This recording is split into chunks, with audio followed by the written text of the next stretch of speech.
Welcome to class, everyone. Come on in, grab a seat, and get comfortable. Today, I have the absolute pleasure of guiding you through a special masterclass on biochemistry. If you've ever found yourself wondering how the microscopic chemical processes within living organisms actually operate day in and day out, well, you are in the exact right place. In this explainer, we're going to explore the hidden universe inside of you, looking at how basic chemical knowledge unlocks some of the most profound biological mysteries of our time. To really set the stage for today's lecture, let's start with a defining thought. Biochemistry focuses heavily on what is happening at a molecular level, studying components like proteins, lipids, and organelles. It's essentially the science of looking at how our cells communicate with each other while we grow, or how they mount a defense when we're fighting off an illness. We aren't just looking at the whole organism today, we're zooming way in. So here is our game plan for today. We'll start with the chemistry of life, move on to the 4 macromolecules, tackle metabolism, run through a few key concepts, and finally, wrap up with modern applications. All right, let's kick things off with Module 1, the 4 biological macromolecules. Okay, let's dive into this.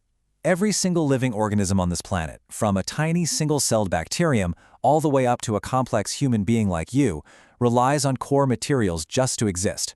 Life is basically built from 4 primary biological macromolecules: proteins, carbohydrates, lipids, and nucleic acids. Let's break down exactly what each of these does inside your body. First up, we have the heavy lifters, proteins. These are polymers made up of amino acids. Now, proteins do a lot.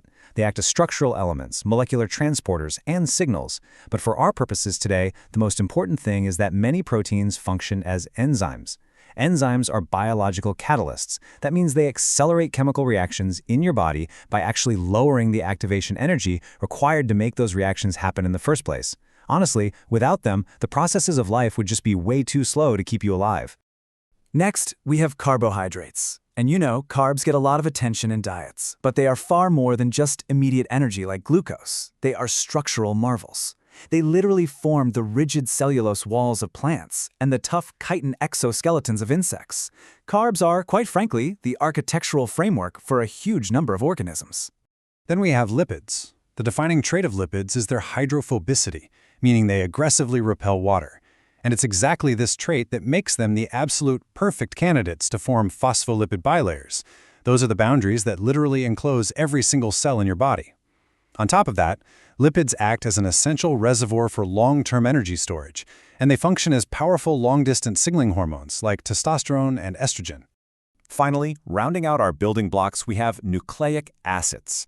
Think of these as the information managers of the cell. DNA holds the master genetic blueprint of exactly who you are. RNA, on the other hand, acts as the molecular messenger. It actually reads that DNA blueprint and acts as the template used to synthesize the very proteins we were just talking about. It's this incredibly beautiful, self-sustaining loop of biological information.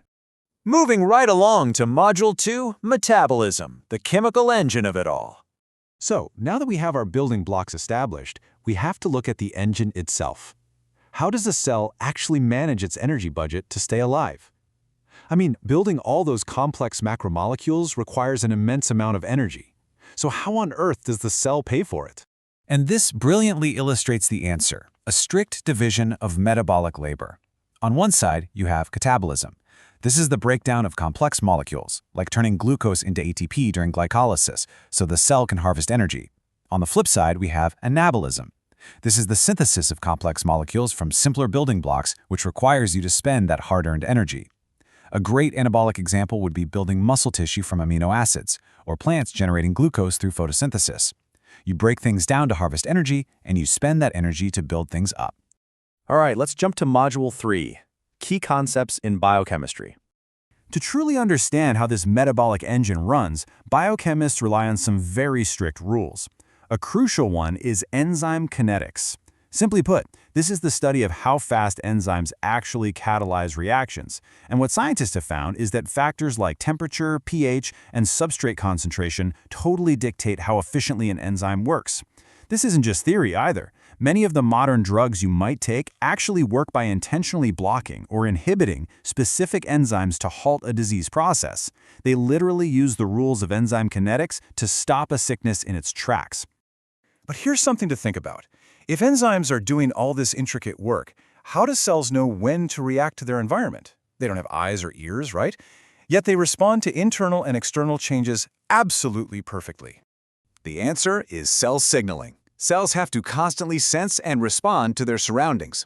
Biochemists spend huge amounts of time mapping out these complex biochemical cascades. Basically, a hormone or a nutrient binds to a receptor on the outside of a cell. This triggers a massive internal chemical domino effect that ultimately changes how the cell behaves. It's molecular communication at its absolute finest.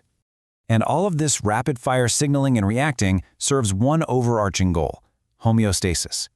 Homeostasis is the strict regulation of your internal conditions to maintain a stable, constant state. Biochemists study how intricate molecular feedback loops keep your blood sugar, your body temperature, and your pH tightly regulated within really narrow survival limits. Without these feedback loops, the chemical engine would just overheat or stall out completely.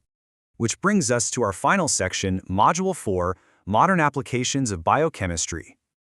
Now, what's really interesting about this slide is how it shows what happens when we apply these microscopic theories to the macroscopic world. The results are just staggering. Over in medicine and pharmacology, biochemists use these exact rules to design highly specific targeted pharmaceuticals and mRNA vaccines. In genetics and biotech, this knowledge is what powers CRISPR gene editing, enables the creation of drought-resistant crops, and allows us to synthesize synthetic insulin for diabetics. And in toxicology and forensics, it lets us analyze DNA evidence left at crime scenes and figure out exactly how toxins are damaging cellular structures. Every single one of these cutting-edge fields relies entirely on the foundational processes we just covered.